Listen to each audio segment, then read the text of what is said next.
Assalamualaikum warahmatullahi wabarakatuh. Selamat pagi anak-anak. Apa kabarnya hari ini? Alhamdulillah baik. Ibu harap kalian juga baik-baik saja ya. Semoga kita semua senantiasa diberi kesehatan oleh Allah Subhanahu wa Ta'ala. Dan tidak lupa untuk mengingatkan kita untuk selalu melaksanakan 3M, yaitu memakai masker, mencuci tangan, dan menjaga jarak, dan dimanapun kalian berada. Nah, sebelumnya kita akan memulai pembelajaran pada hari ini. Alangkah baiknya kita berdoa terlebih dahulu. Berdoa dimulai. Berdoa selesai. Nah, anak-anak, hari ini kita akan belajar muatan tentang ilmu pengetahuan alam, yaitu sistem pencernaan. Nah, sudah siap belajar semuanya? Yuk kita belajar. Anak-anak semuanya, apakah kalian tahu gambar apa yang ada di samping ibu? Ya, benar sekali. Gambar di samping ibu adalah gambar manusia, atau lebih tepatnya gambar organ pencernaan manusia. Nah, kalian, ketika kita makan yang kita akan masuk ke dalam tubuh kita dan akan dicerna terlebih dahulu pada sistem pencernaan, sebelum akhirnya dikeluarkan kembali dalam bentuk feses, atau kita lebih mengenalnya dengan nama buang air besar. Nah, agar kita semakin paham, yuk kita belajar bagaimana alur sistem pencernaan pada manusia. Sistem pencernaan pada manusia terjadi dalam dua proses, yaitu secara mekanik dan secara kimiawi. Secara mekanik sendiri, proses mencerna makanan dengan menggunakan bantuan gigi dan lidah. Sedangkan kimiawi adalah proses mencerna makanan dengan menggunakan enzim-enzim yang ada dalam seluruh pencernaan. Proses mencerna makanan pada manusia yang pertama dimulai dari mulut. Mulut merupakan organ saluran pencernaan yang pertama, yang merupakan gerbang masuknya makanan di dalam mulut, dan terjadi proses pencernaan secara mekanik dan kimiawi.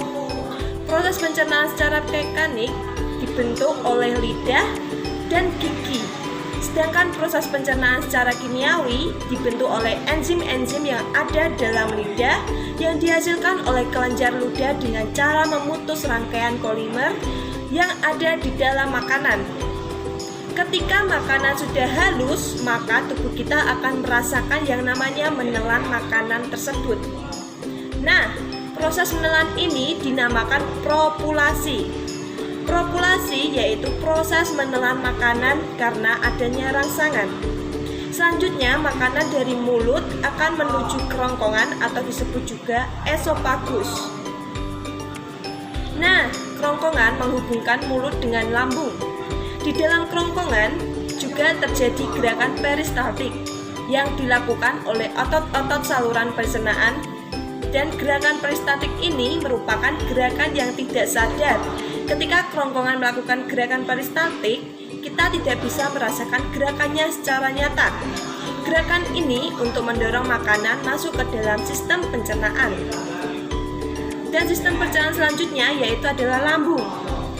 Lambung merupakan organ pencernaan yang paling elastis, dan lambung berbentuk sebagai kantung yang terletak di rongga perut di bagian kiri atas. Dalam lambung terjadi pencernaan secara mekanik dan kimiawi. Nah, secara mekanik dilakukan oleh otot-otot dinding lambung dengan cara meremas dan mengaduk makanan.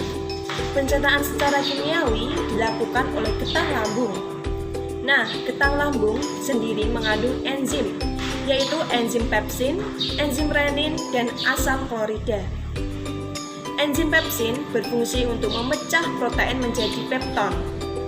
Enzim renin berfungsi untuk mengendapkan protein susu menjadi kasein, dan asam klorida atau bisa kita sebut dengan HCl yang mempunyai fungsi untuk mengasamkan makanan dan juga membunuh kuman yang masuk bersama makanan. Selanjutnya, makanan tadi akan dicerna di usus halus. Anak-anak semuanya, kita masuk ke usus halus ya. Usus halus merupakan usus terpanjang dengan panjang 6 sampai 7 meter Wah, panjang sekali bukan? Nah, fungsi usus halus sendiri adalah menyerap sari-sari makanan agar bisa diolah, diproses, dan diedarkan ke seluruh tubuh.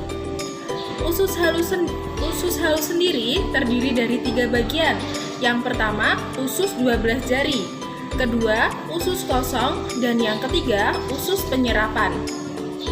Nah, kira-kira apa aja ya fungsinya? 12 jari atau disebut dengan duodenum memiliki panjang kira-kira 25 cm. Usus 12 jari mencerna makanan dengan bantuan getah pankreas dan getah empedu. Lalu, getah pankreas sendiri dihasilkan oleh kelenjar pankreas. Untuk getah pankreas mengandung enzim-enzim berikut. Yang pertama, ada enzim amilase yang berfungsi untuk mengubah zat tepung atau amilum menjadi glukosa atau gula, enzim tripsin yang berfungsi untuk mengubah pepton menjadi asam amino, dan enzim lipase yang berfungsi mengubah lemak menjadi asam lemak dan gliserol. Nah, untuk empedu sendiri dihasilkan oleh hati dan disimpan ke dalam kantung empedu. Getah empedu berfungsi untuk mencerna lemak.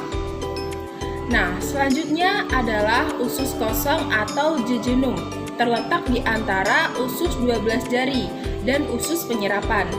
Usus kosong memiliki panjang sekitar 2,5 meter dan berfungsi untuk mencerna makanan dari usus 12 jari. Yang selanjutnya adalah usus penyerapan, di mana usus penyerapan ini merupakan tempat penyerapan sari-sari makanan di seluruh permukaan dindingnya. Nah, ini terdapat ujung-ujung pembuluh darah yang menyerap sari-sari makanan, kemudian sari makanan diedarkan melalui aliran darah ke seluruh tubuh. Nah, setelah itu, sisa-sisa makanan yang dicerna masih berlangsung ke usus besar. Selanjutnya, kita ke usus besar.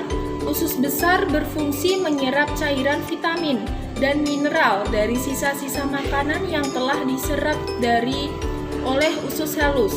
Nah, pada usus besar sendiri terdapat bakteri yang berguna untuk tubuh, yaitu bakteri E. coli. Di mana bakteri E. coli ini berfungsi untuk membantu proses pembusukan sisa-sisa makanan. Dan proses pembusukan sisa makanan ini akan menghasilkan kotoran atau feses yang kemudian dikeluarkan melalui anus.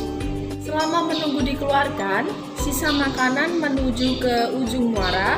Usus besar berfungsi sebagai tempat penyimpanan cis, sementara atau yang kita sebut dengan rektum. Ketika rektum sudah penuh dengan feses, maka syaraf akan mengirimkan sinyal atau mengirimkan respon ke otak yang menimbulkan rasa ingin buang air besar. Selanjutnya, anus sendiri adalah lubang bagian bawah pantat yang berfungsi sebagai tempat keluarnya feses dari tubuh.